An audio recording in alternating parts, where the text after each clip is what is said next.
যুদ্ধ চাই না, আমরা শান্তি চাই।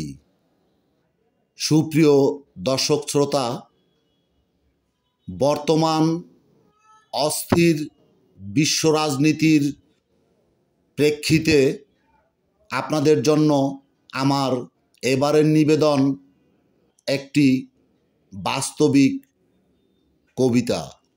কবিতাটির শিরোনাম যুদ্ধ মানেই মানবতার হুমকি। কলমেও আবৃত্তিতে আমি গোলাম ফেরদৌস মনির।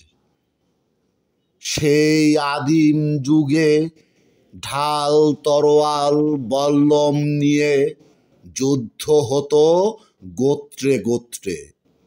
এখন আধুনিক যুগে এসে যুদ্ধ হয় রকেট, মিসাইল, পারমাণবিক বোম দ্বারা, দেশে দেশে তথা বিশ্ব শয়তান ভণ্ড দাদাদের ইন্ধনে। তবে আমরা কি দিন দিন আধুনিক হচ্ছি, নাকি আধুনিক বর্বর হচ্ছি?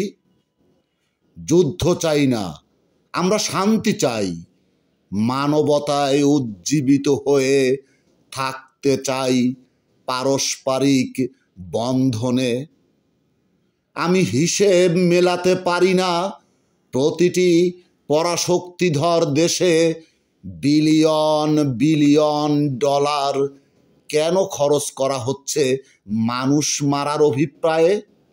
অথচ এই অর্থগুলো যদি মানুষ বাঁচাতে ব্যয় করা হতো, আমার মনে হয় কোনো দেশেই কাউকে না খেয়ে মারা যেতে হতো না চিকিৎসাহীন। হে যুদ্ধবাজ ভণ্ড দাদারা, দাদাগিরি না করে মানবিক হও, বিকশিত বিশ্ব গড়ার তরে।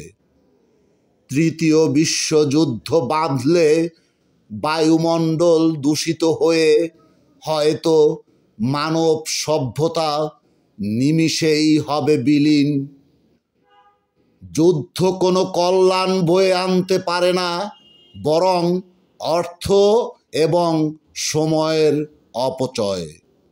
অসংখ্য স্থাপনার ক্ষতি, অর্থনৈতিক বিপর্যয়, অকারণেই অগণিত মানুষের প্রাণহানি। তাই আমরা যুদ্ধ চাই না, শান্তি চাই। যুদ্ধবাজ ভণ্ড দাদাদের শাস্তি চাই। বন্ধ হোক সকল আগ্রাসী যুদ্ধ, যবনিকা ঘটুক সকল টানাটানি আর হানাহানি। সকলকে অসংখ্য সাধুবাদ ও বিপ্লবী অভিনন্দন অবিরাম।